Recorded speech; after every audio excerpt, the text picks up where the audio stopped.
Hello students, इस video में हम जो डिस्कस करने वाले हैं हमारा जो +2 का कोर्स है उसमें हम क्या क्या पढ़ने वाले हैं।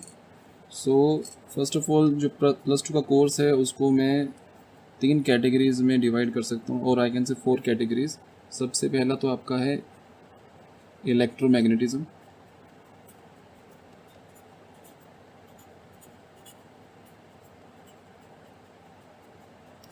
And your second category is optics, and third is your modern physics,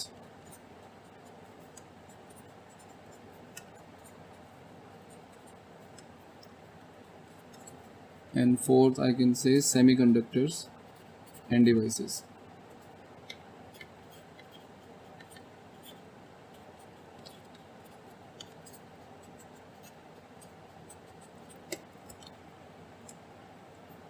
so first of all हम स्टार्ट करते हैं कि हम इलेक्ट्रोमैग्नेटिज्म में क्या पढ़ने वाले हैं। तो इसको majorly we can divide into 3 categories.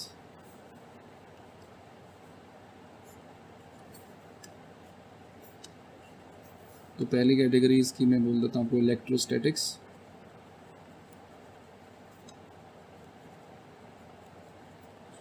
And the second category will be magnetics, and fourth is your electromagnetic waves.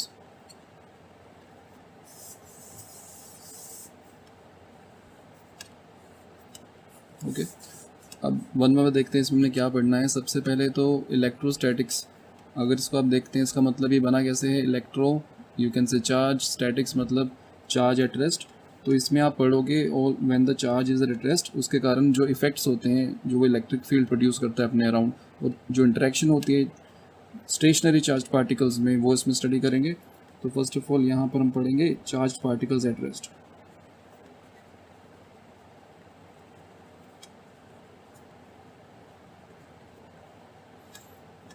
Okay, so due to which when the charge particles are rest, तो वो क्या करते हैं, they create electric field around them. So they create electric field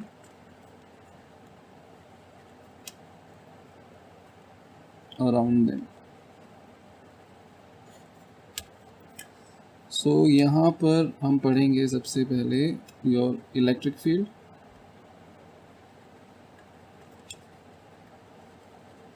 और यहीं पर मैं कह सकता हूँ हम गॉस लॉ भी पढ़ेंगे।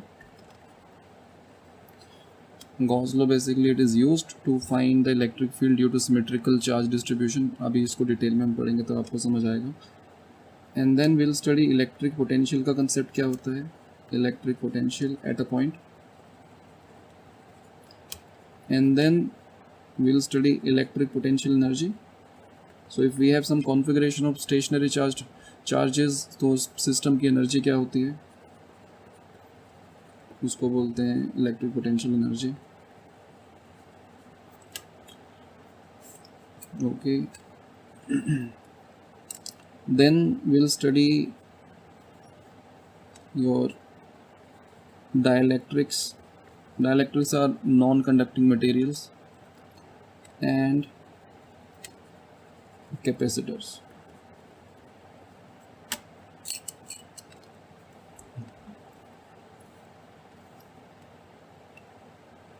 Okay, so these are the major topics जो हम कवर करने वाले हैं इलेक्ट्रोस्टैटिक्स में। तो इसमें आप इलेक्ट्रिक डाइपोल्स वगैरह सभी इसमें कवर हो जाएगा। इलेक्ट्रिक डाइपोल के कारण इलेक्ट्रिक फील्ड क्या होती है, उनके कारण पोटेंशियल क्या होता है, इस तरह से ये वाले टॉपिक्स हम कवर करेंगे इलेक्ट्रोस्टैटिक्स में। अब हम बात करते हैं मैग्नेटिक्स की। तो सबसे पहले तो यहाँ पे जो कंडीशन है मैग्नेटिक्स के लिए, तो यहाँ पर जो हमारा चार्ज पार्टिकल होगा that will be moving with uniform velocity. तो यहाँ पर if charge particle moves with uniform velocity, मतलब कांस्टेंट वेलोसिटी है।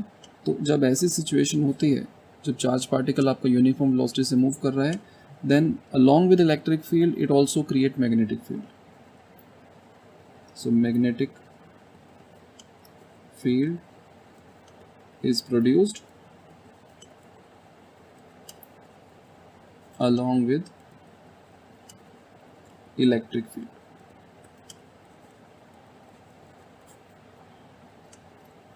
So यहाँ पर we will study like your Lorentz force,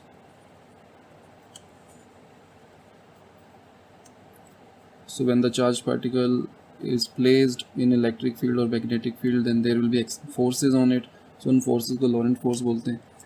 And then we'll study current and electricity.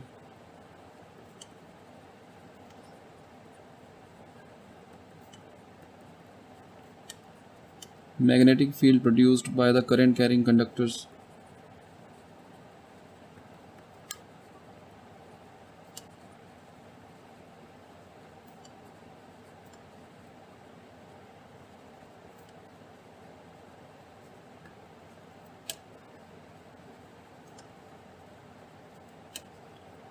ठीक है, force experienced by current carrying conductors when placed in magnetic field.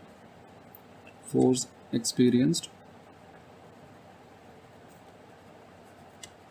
by current carrying conductors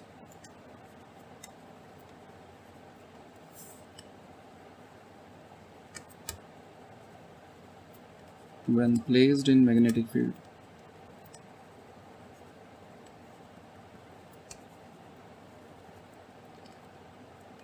And then we'll also study magnets,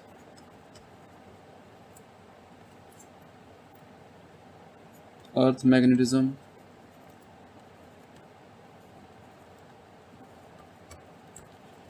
okay. So these are the major topics. इसमें कुछ topic छूट भी सकते हैं but हम पूरा डिटेल में सारा कोर्स ख़त्म करेंगे. मैं आपको जस्ट बेसिक ओवरव्यू दे रहा हूँ कि क्या क्या हम करने वाले हैं.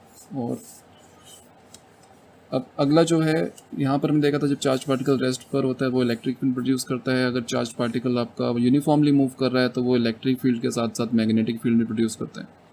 अब अगर आपका चार्ज पार्टिकल अगर एक्सेलरेट कर रहा है या डेसेलरेट कर रहा है तो वो इलेक्ट्रोमैग्नेटिक वेव्स या इलेक्ट्रोमैग्नेटिक रेडिएशंस को रिलीज़ करता है.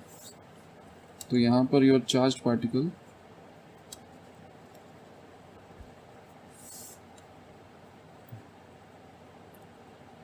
is accelerated or decelerated.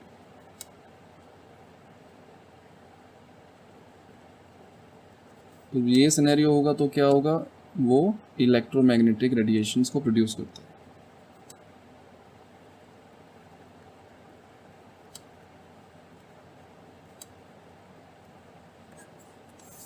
तो इसका एक सिंपल से मैं आपको एग्जांपल बता देता हूँ कि इलेक्ट्रोमैग्नेटिक रेडिएशंस एक बहुत ही वाइड रेंज ऑफ रेडिएशंस हैं जिसमें अलग अलग कैटेगराइज हमने करा हुआ है. जैसे एक्स रेज हो गया, आपका लाइट रेज है हमारी, ये सभी इलेक्ट्रोमैग्नेटिक रेडिएशंस हैं.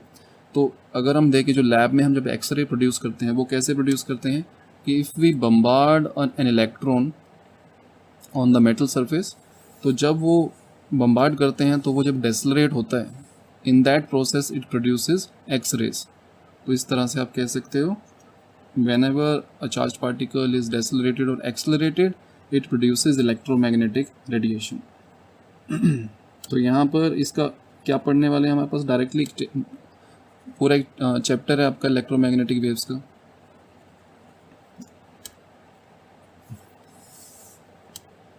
और यहाँ पर आप ऑल्टरनेटिंग करंट या ऑल्टरनेटिंग वोल्टेज, एसी सर्किट्स ये पढ़ेंगे हम. और आप पढ़ सकते हो electromagnetic induction.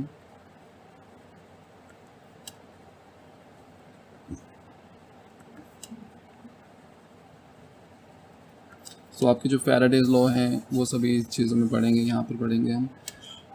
So whenever you move a magnet through a coil and then there will be an induced EMF in the coil, और वो करंट प्रोड्यूस करता है, इंड्यूस करंट प्रोड्यूस करता है. वो सारी चीज़ें हम यहाँ पढ़ने वाले हैं. तो ये this is like the basic overview of electromagnetism जो हमने कवर करना है. और अब हम आ जाते हैं ऑप्टिक्स पर. ऑप्टिक्स में हम इसको तीन चीज़ें पढ़ने वाले हैं ऑप्टिक्स में। सबसे पहला तो आपका हो गया रे ऑप्टिक्स। रे ऑप्टिक्स में आप पढ़ते हो when your light travels in a straight line. So we assume light travels in a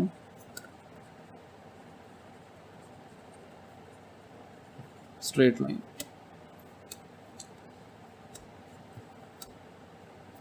तो रे ऑप्टिक्स में आप क्या करोगे, like you will be studying spherical mirrors, plane mirrors, your lenses, convex, concave and plano concave and all types of lenses and the image formation due to these lenses और ये जो आपके spherical surfaces हैं। So यहाँ पर we'll study mirrors, your lenses and your optical instruments।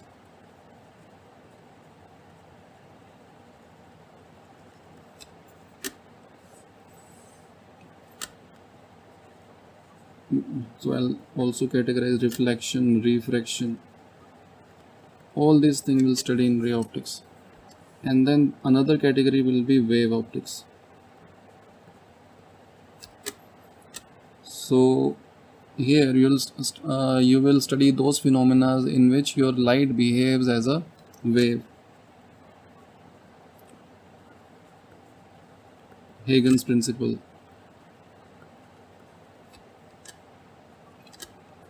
Interference pattern,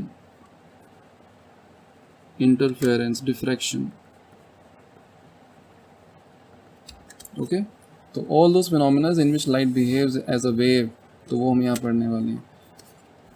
So majorly हमने optics को देख लिया, क्या करने वाले हैं आप देख लेते हैं आपका मॉडर्न फिजिक्स में। मॉडर्न फिजिक्स में आपका स्ट्रक्चर ऑफ एटम, तो ये Bohr model and all. Okay, and you will also study X-rays, photoelectric effect, particle nature of light, Einstein's photoelectric effect, detail में पढ़ेंगे इसे, एक्स-रेज को डिटेल में पढ़ेंगे। एंड मॉडर्न फिजिक्स का एक और पार्ट है, हम न्यूक्लियर फिजिक्स बोल सकते हैं उसे। न्यूक्लियर फिजिक्स में आप बाइंडिंग एनर्जी, तो यहाँ पर आप बाइंडिंग एनर्जी का कंसेप्ट पढ़ोगे, fusion, fusion reactions. Okay, all these reactions you will study.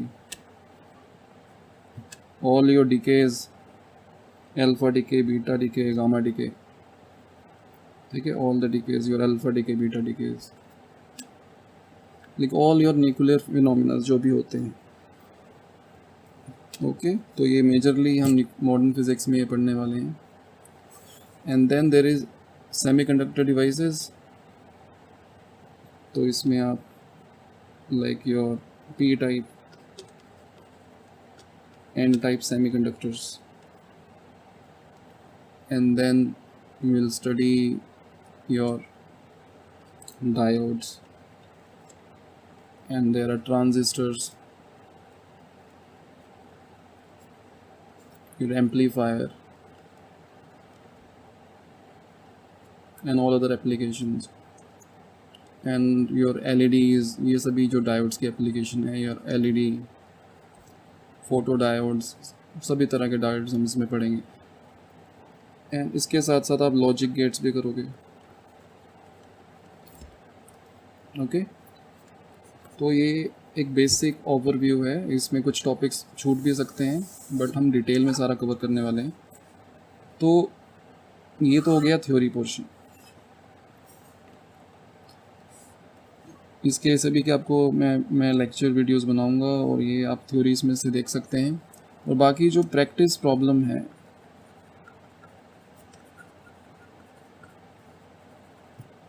इसके लिए I would recommend each one of you should do HC Verma, और HC वर्मा के सारे सॉल्यूशंस मैं धीरे धीरे करके अपने चैनल पर अपलोड कर दूंगा।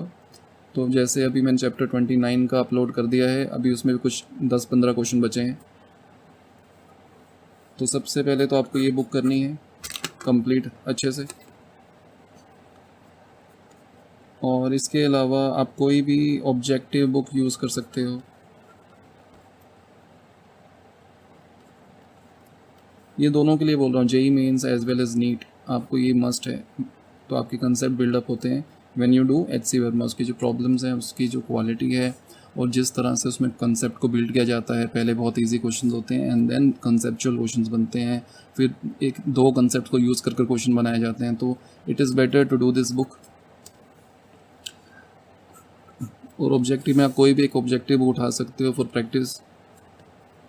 और इसके अलावा आपको सभी को एनसीईआरटी के क्वेश्चंस करने हैं, बैक एक्सरसाइज के सारे क्वेश्चंस करने हैं, and along with that you have to do last 10 years board exams questions, and you have to do last 40 years JEE questions. Same the case with the NEET, JEE के लिए भी यही है और नीट के लिए भी। तो इतना अगर आप कर लेते हो तो डेफिनेटली आपका बेस काफ़ी स्ट्रॉन्ग हो जाएगा, और देयर आर हाई चांस है कि आप बड़े आराम से क्रैक कर लोगे अपना जेई और नीट। ठीक है, तो इस इंट्रोडक्शन वीडियो में मैं इतना ही बनाता हूँ, और नेक्स्ट वीडियो ऑनवर्ड हम अपना कोर्स शुरू करने वाले हैं। और पहला जो चीज़ हम करेंगे that will be your electrostatics में पहला topic that will be electric charge, और फिर उसके बाद हम इलेक्ट्रिक फील्ड को शुरू करेंगे। Okay, thank you.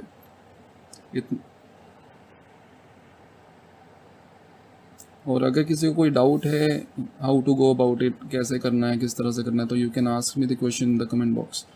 Okay, thank you.